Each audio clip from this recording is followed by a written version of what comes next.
Does money buy happiness? Well, if the conventional wisdom is right and it doesn't, why do we work so hard to make money and hope that our kids will be wealthier than we are? Welcome back to Savvy Psychologist. I'm your host, Dr. Jade Wu. I'll help you meet life's challenges with evidence-based research, a sympathetic ear, and zero judgment. Today, we take a brutally honest exploration of how money and happiness are and aren't related. So spoiler, there's some bad news, there's some good news, and lots of caveats. Have you ever thought to yourself, if only I could increase my salary by 10%, I'd feel better? How about, I wish I had a trust fund, how happy I would be? I don't blame you. I've had the same thought many times. Money is a big part of our lives, our identities, and perhaps our well-being. And sometimes it can certainly feel like your happiness hinges on how much cash is in your bank account. But what does psychological research say about the age-old question, can money really buy happiness? Well, Freddie Mercury didn't think so in his 1984 song, Money Can't Buy Happiness. But more recently, rapper Fabulous said in his song Change Up, but it's a damn good down payment. Well, who is right? Let's take a really honest look at the science of how money and happiness are and are not related. And let's start with the bad news for most of us, which is that higher earners are generally happier.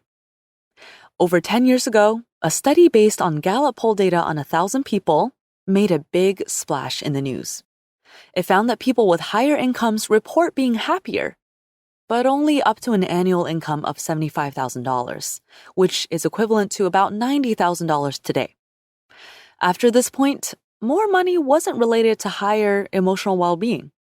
This seemed to show that once a person's basic and maybe some advanced needs are comfortably met, more money is useless for well-being.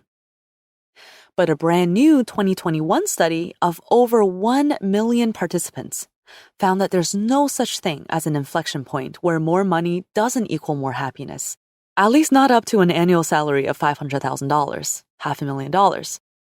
In this study, participants' well-being was measured more carefully. Instead of being asked to remember how well they felt in the past week or month or year, they were asked how they felt right now in the moment. So their answers are a little bit more accurate. And based on this real-time assessment, very high earners were feeling great. Similarly, a Swedish study on lottery winners found that even after years, people who won the lottery had greater life satisfaction and mental health than similar people who didn't win the lottery. Those unfortunately regular folk also had worse emotional pain when they faced misfortunes like divorce, illness, and being alone. It's almost as if having a pile of money made those things less difficult to cope with for the lottery winners. At this point, it's important to suss out what researchers actually mean by happiness. Now, there are two major types that psychologists measure: evaluative well-being and experienced well-being. Evaluative well-being refers to your answer to, how do you think your life is going? It's what you think about your life. Whereas experienced well-being is your answer to, what emotions are you feeling from day to day and in what proportions? So this is your actual experience of positive and negative emotions. Now, in both headline-making studies, the one that found the happiness curve to flatten at 75,000 and the one that didn't, they were both focusing on experienced well-being. That means there's a disagreement in the research about whether day-to-day experiences of positive emotions really do increase with higher and higher incomes without limit. So which study is more accurate?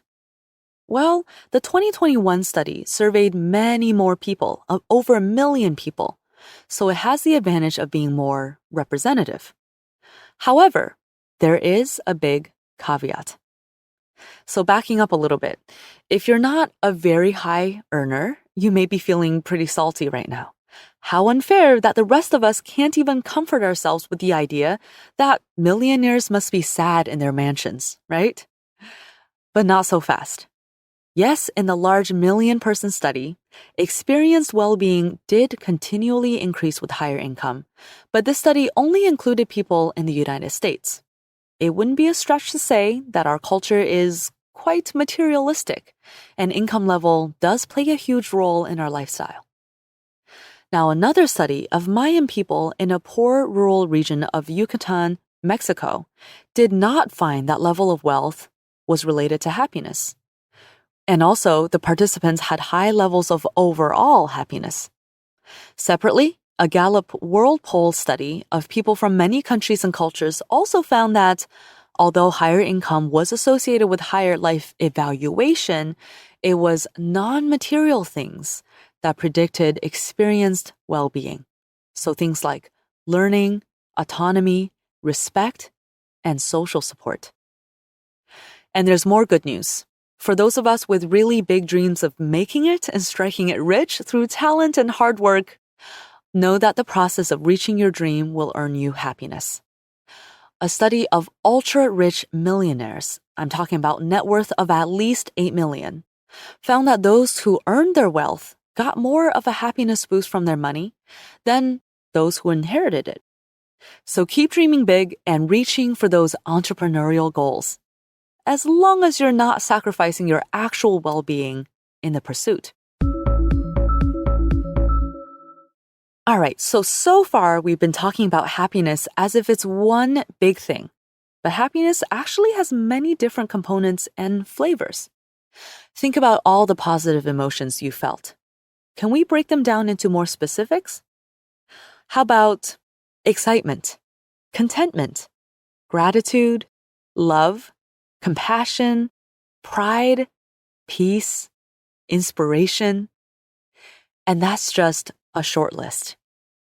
It turns out that wealth may be associated with some of these flavors of happiness, specifically self-focused positive emotions, such as pride and contentment, whereas less wealthy people have more other-focused positive emotions like love and compassion. In fact, in the Swedish lottery winner study, people's feelings about their social well-being, such as with friends, families, neighbors, and society in general, were no different between lottery winners and, the regular Jans, whereas other types of happiness were higher, like having a higher life evaluation. And here's one more interesting thing from that study, which is that one major difference between lottery winners and non-winners, it turns out, is that lottery winners have more spare time. This is the thing that really makes me envious. And I would hypothesize that this is the main reason why lottery winners are more satisfied with their lives. After all, if we had the financial security to spend time on things we enjoy and value, instead of feeling pressure to generate income all the time, why wouldn't we be happier? This is good news. It's a reminder that money, in and of itself, cannot literally buy happiness. It can buy time. It can buy peace of mind. It can buy pleasurable aesthetic experiences and the ability to be generous to your friends and family. It makes room for other things that are important in life. In fact, the researchers in that lottery winner study used statistical approaches to benchmark how much happiness winning $100,000 brings in the short term, which is less than 1 year, and long term, more than 5 years, compared to other major life events. For better or worse, getting married and having a baby each give a bigger short-term happiness boost than winning the money. But in the long run, all three of these events, getting married, having a baby, winning the lottery, all have the same impact. So what does this mean? This means we make of our wealth and our life what we will. Like Fabulous said, even if money can't directly buy happiness, it's a good foundation for the things that do bring emotional well-being. Now that's a light paraphrase. Sorry, Fabulous.